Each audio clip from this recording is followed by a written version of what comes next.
Yo, yo, yo, yo. More Buff TV. So, yeah, I'm in the car on our way home.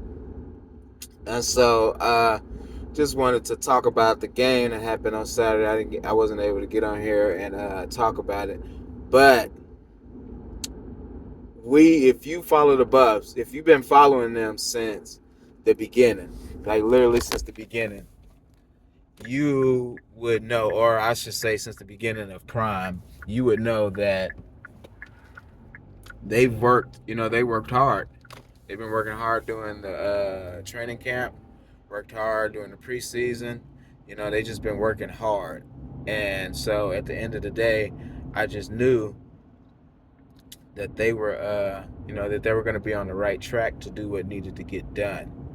And so the main thing was going to this game. They were a 14-point underdog. Everyone said that they can't stop the run, which is not true. They weren't the best at it, but they were doing what they needed to do to win the game.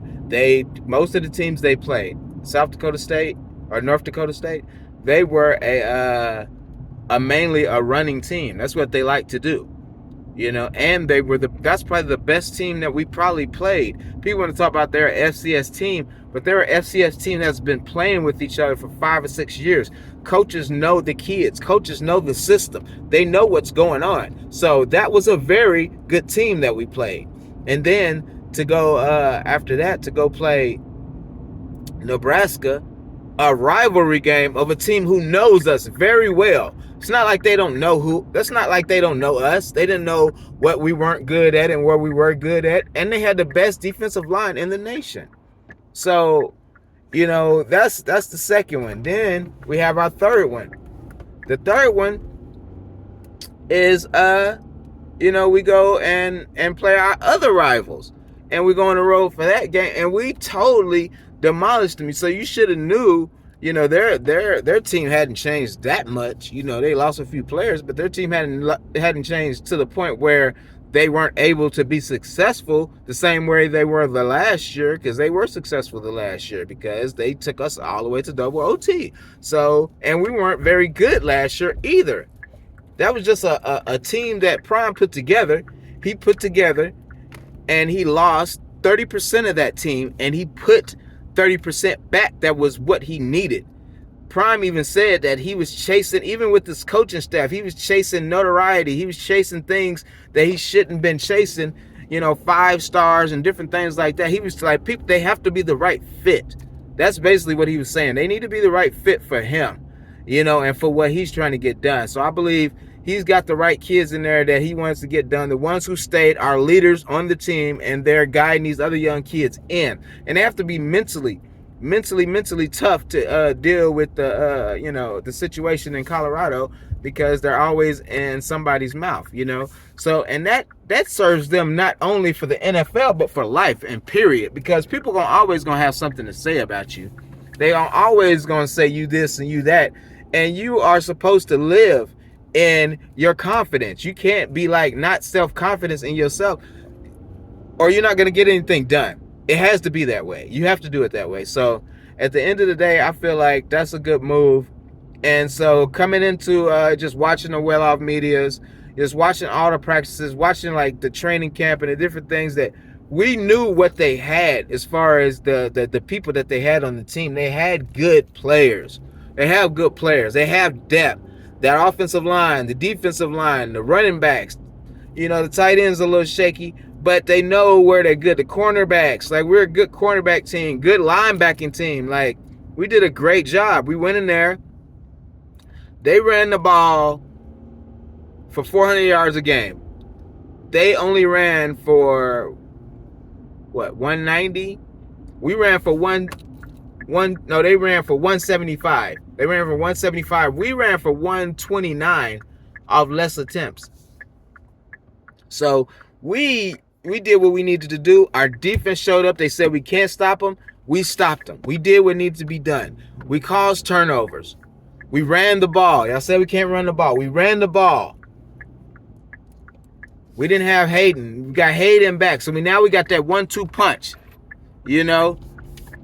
So we're shaping up to be pretty good. Now we're going into this bye, and see, the thing that y'all don't realize is we don't even have everybody. We don't even got everybody. I mean, Shiloh ain't played since Nebraska. You got a few other players that's trying to get back. Hayden will be 100%. He's not even 100% right now. All these players are getting healthier. This all-line is going to gel better. They're going to do, a lot more getting ready for Kansas State.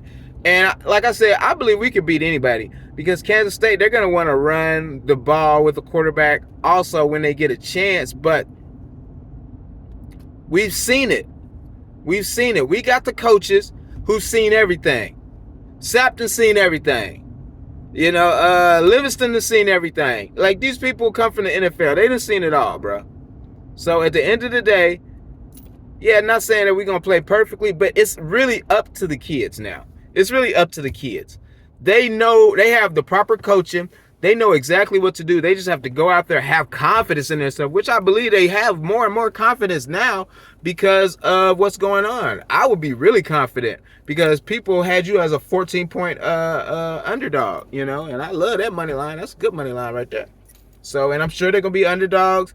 They're probably going to be underdogs to everybody they play, except like teams like maybe like Cincinnati. And they might still be an underdog to Cincinnati, because, they just think these teams are better.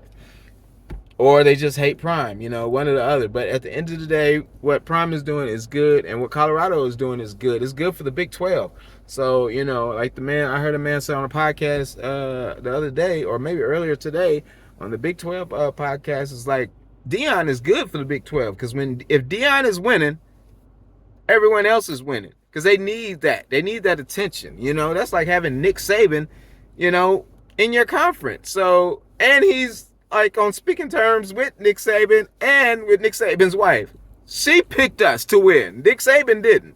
So, let's keep it 100. Like, we good, bro. So, y'all let me know what y'all think about this. Do y'all think I'm wrong? Do you think, what I'm saying is inaccurate? Y'all let me know. And, yeah, like, subscribe, Food and Football, More Buffs TV, just,